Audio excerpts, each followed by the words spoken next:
Hello, everyone. I'm Chester44, also known as Falai, and welcome to this Let's Play of Pillars of Eternity 2, Deadfire. Last episode, we finished looking through Orioka Wiki to see what we could do and what could be done around there. With that done, our quest now leads to Crookspur and dealing with the slavers. But I feel like we should do some exploring a bit first, so what I'm going to do is head all the way north and we're going to scrape the edges and then do some exploring around and see what we can find in this corner. Oh dear, another plague ship.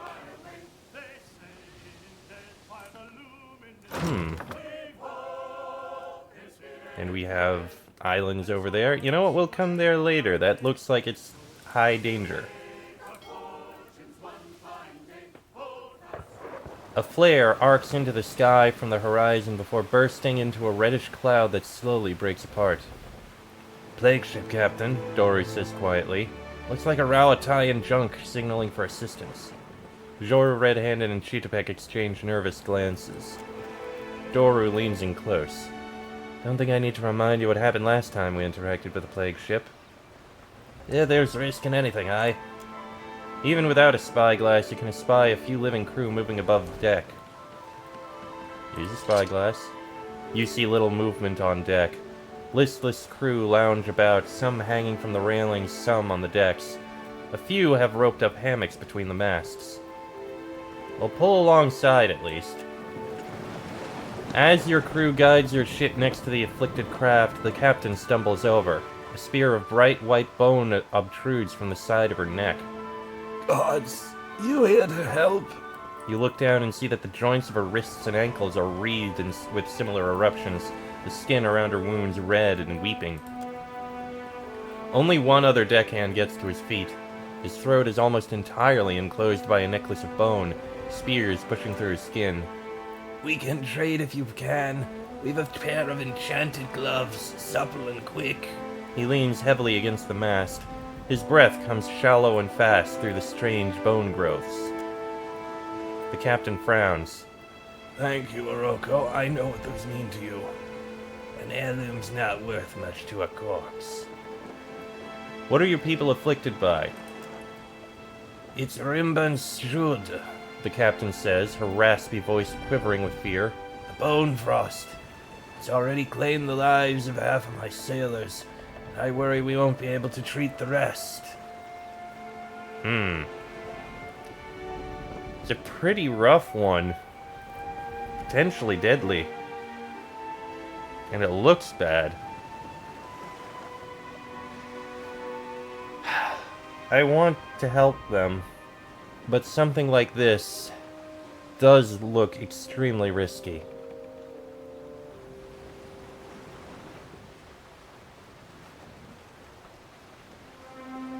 I wish there was a way we could just toss it over without having to really get into contact. Like if we could just set a board across them, provide a bunch of medicine, because we have a load of extra, and just kick it over to the other side, and then bring the board back, thus no risk. Ideally, that would be best. We have so much medicine in the holds.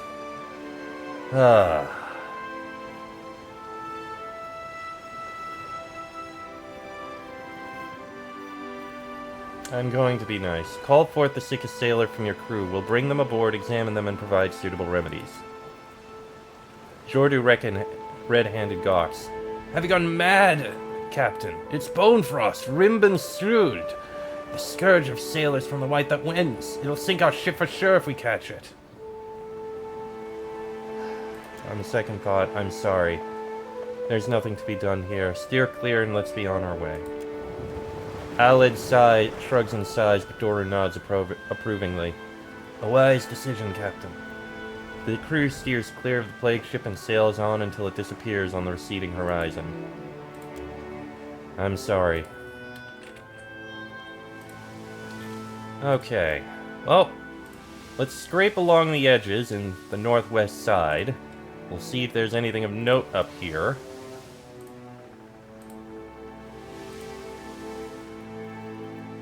We do have an island here with Drunvik Village. And Captain Henquist's treasure. Ah, that's something we were looking for. Okay. Yeah, sure. We can take a look at this. So we got a shipwreck here. A grand old galleon. Okay. Sift through the wreckage. Another spyglass. A strange pendant. You pick up the pendant and notice it's curiously warm to the touch, as if someone had been just wearing it. Breath of Flames, Call the Clutch, and Burn and Slash armor rating. So Breath of Flames is fire. Call the Clutch. Call worms and a drake to your aid. Alright. We can get some water over here. And get something over here. And Captain Henquist's treasure. The area seems unremarkable, but for a set of large rocks placed in a triangular formation. You compare the barren desert pass with the notations and landmarks of Captain Henquist's map. This is the site of the buried treasure. You dig at the spot until your shovel hits a bag of coins, bursting it at the seams. Kneeling to gather up armloads of riches, you spot the corner of the buried chest. You dig faster and pry open the chest. A fortune in jewels and goods sparkle in the light. Ooh, we got a lot of coins. And Magnera's chain. Ooh, new chainmail. Let's take a look at this.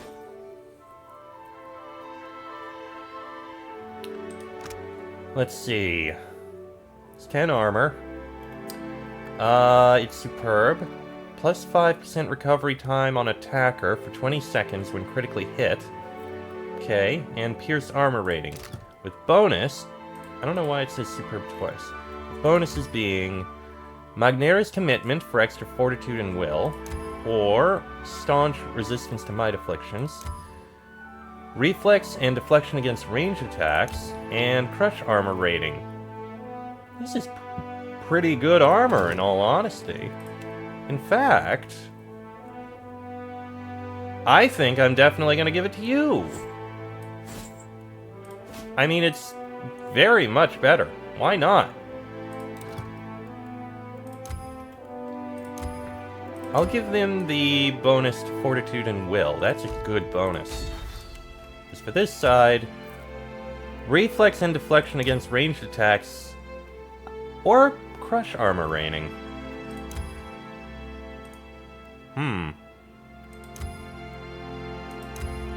That's a tough choice. I mean, they're both really good. We've got the fortitude and will. Reflex would save up the rest of the defense, plus the deflection against ranged.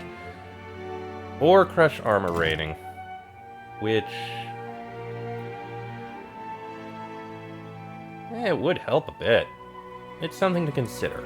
But for now, we're good. Alright. And we've got Drunvik Village. Let's take a look inside, see what we find.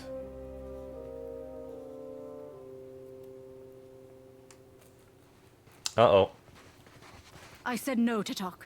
The drowned barrows are closed. An elderly dwarf folds her arms, her disapproving frown warping the tattoos that encircle her face. If you want to join your son, you can offer yourself to Nemnok next season.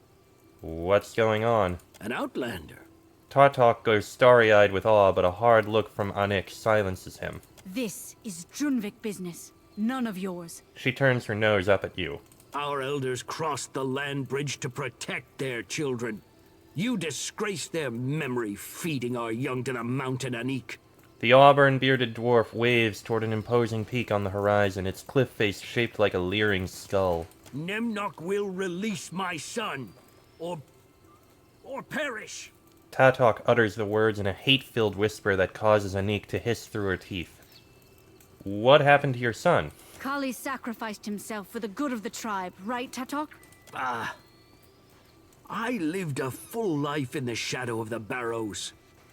Kali deserves the same. If you reject Nemnok's accord, then you are truly lost.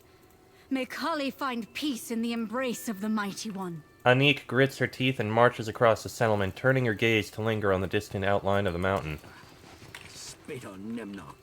Okay, looks like we got something going on there. Statue of Nemnock, Gabel's goods. Okay, looks like we got things to look at here.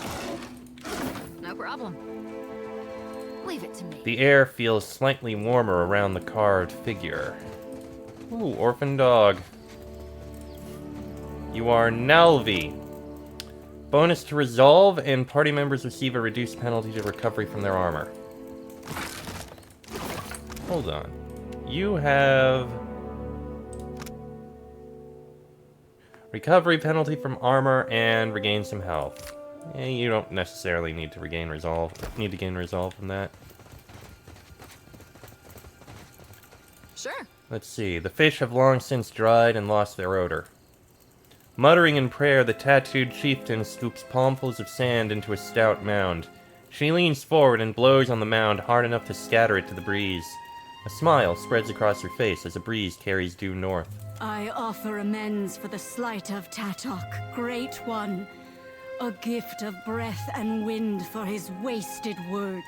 She opens her arms and calls out to the northern horizon. Finally, she dusts off her palms and turns to you. Speak up, unless you're just resting your sea legs. Study her face tattoos. The ink outlines a complex maze from her jaw to her brow. You get a little dizzy just from peering closer. Anik smiles as she takes note of your interest. When I was born, the Holy Woman told my mother these markings would bring me luck. So far, they bring only more questions. But is that not the nature of faith? And what was that argument about? Kali joined mighty Nemnock in the Drowned Barrows, against the wishes of his infidel father. Anik folds her arms and glances over your shoulder. Nemnock does Kali great honor. Tatok is a fool to think otherwise. And what is Nemnock? Nemnock is the god of this island and patron of our tribe.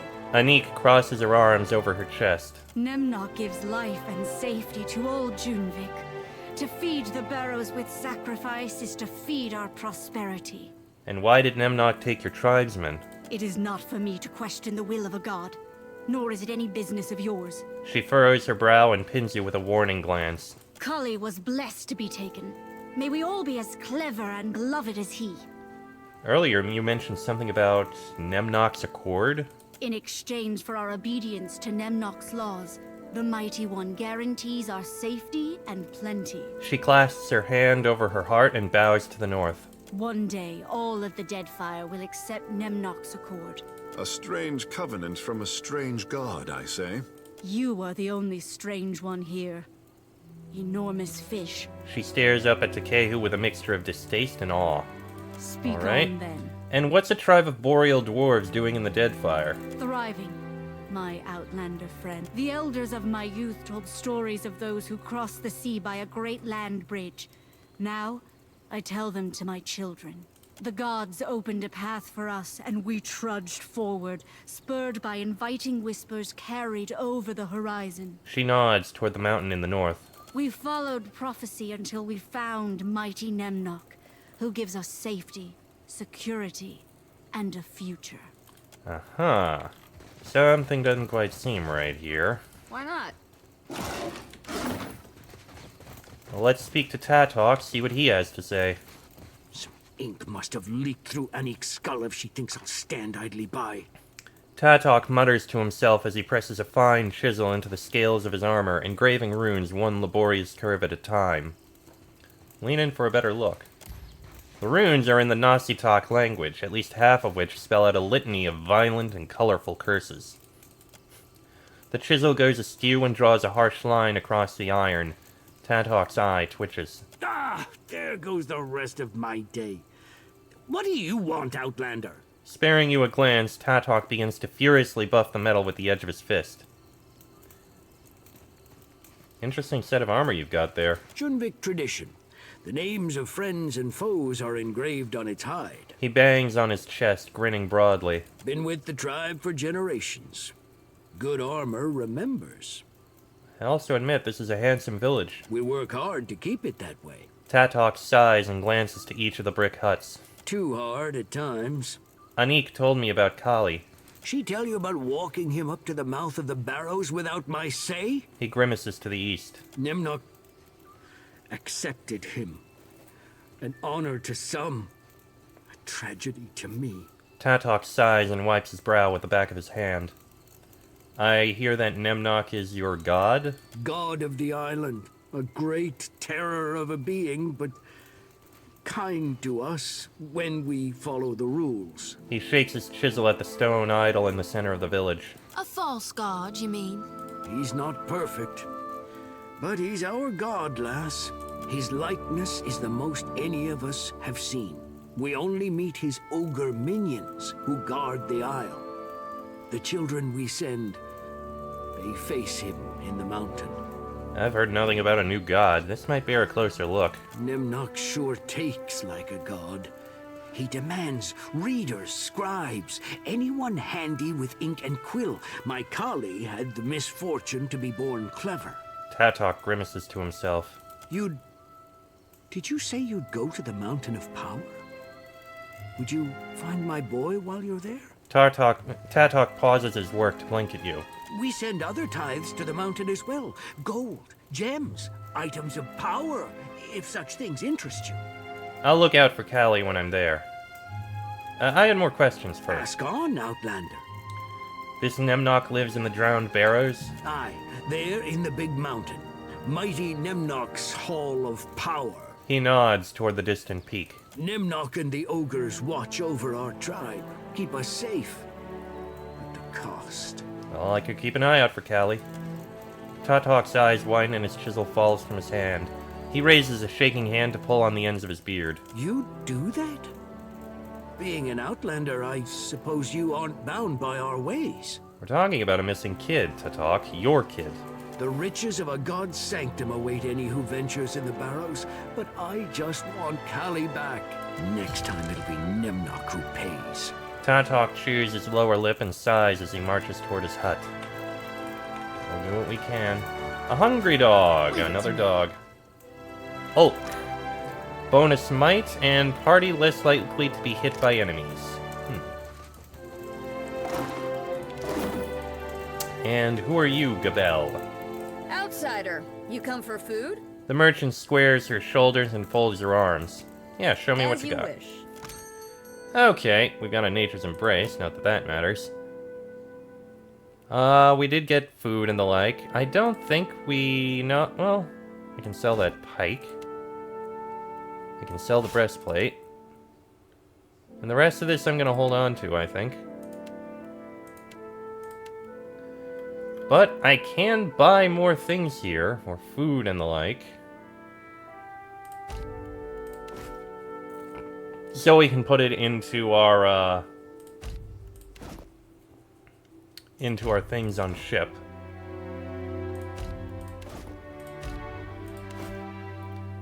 Yeah, we can buy all of that perfectly fine. Thank you for the food. And let's go ahead and put this stuff in.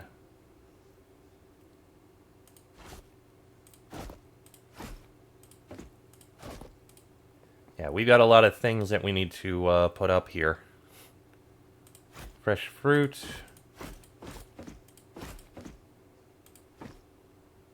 That hardtack goes in. Hagfish we can put in. Rice we can put in. That's a +1. We've got... Let's see. Yeah, we can put in the silverfin. There's room for one more food.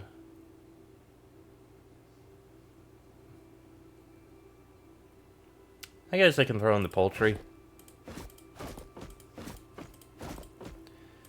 And then we have the rest of the drinks. So, milk is 0. Lager is 1. Salco is 3. You're 1. You are 3. And you are 0. I think that's all the drinks we have. When did we get Troll Stitch sales?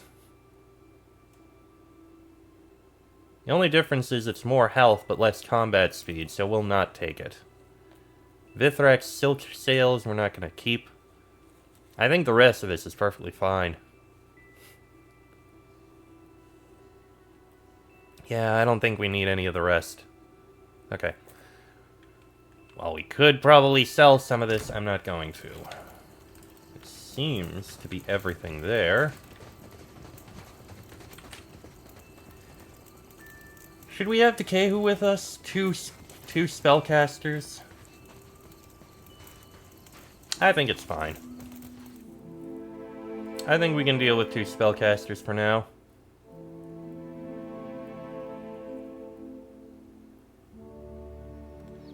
And that's the Drowned Barrows. Alright. Let me drop down a save before we take a look in. Alright, let's see what we got here. A mountain commands the northern horizon, its cliff face the likeness of a rotted skull. Scavenger birds circle high above its peak in a morbid halo. Go north. As you approach the base of the mountain, the beating of drums reverberates from the skull's gaping mouth and vacant eye sockets. Let's climb up to the eyes. Pitted rocks offer enough hand and footholds to climb as high as the bridge of the nose. The reverberation of drums shakes free an occasional pebble. Let's take a look in the left eye. You make your way to the ledge of the orbital socket. A sharp drop leads down to the cavity of the skull. Lights twinkle in the shadows below, and voices echo up from an unseen source. It would take the right tools or an agile fall to make your way down. What about the right eye? Short drop. You know what? Let's do the risky one. That's probably the more interesting. Jump down into the eye. Your landing is a hard one. The snap of bone and an indrawn breath from Jori echo in the darkness. As you pause to survey your surroundings, the oppressive beating of the drums throbs in your ears. Honestly, I'm pretty sure we have enough tools. We could have used the, whatever it's called. In fact, it's twisted ankle. Give me a moment. It does also seem like we can go back and forth to enter the others. Step through the mouth. The overhanging jaw and upper palate eclipse the sky. An echo of voices from the throat of the mountain signal that you aren't alone. We can probably just, like, open up all 3 entrances if we do it this way. Straight from one of my nightmares. Oh, Tekehu leveled up. Okay, so we can go in, then step out.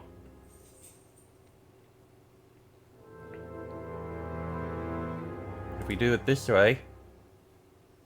Yep. We can go to the right eye, enter the eye. The scent of braziers emanates from some distant corner of the cavern, promising light and warmth. As you pause to survey your surroundings, the oppressive beating of the drums throbs in your ears.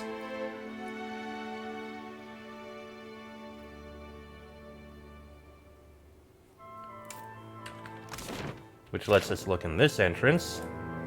And then we can take a look in the left eye. And we'll use the grappling hook.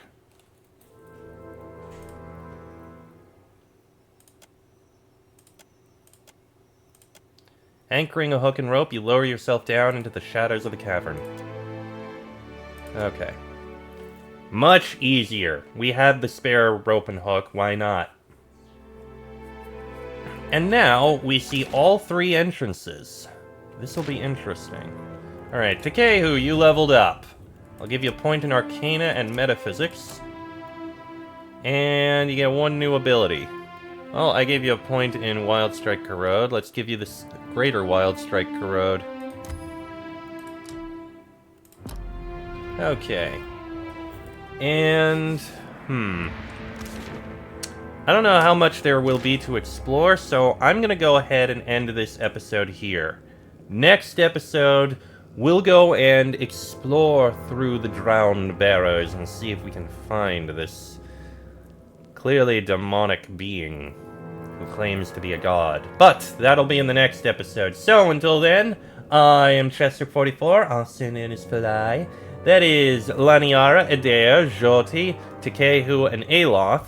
This has been a Let's Play of Pillars of Eternity 2, Deadfire, and I shall see you all next time.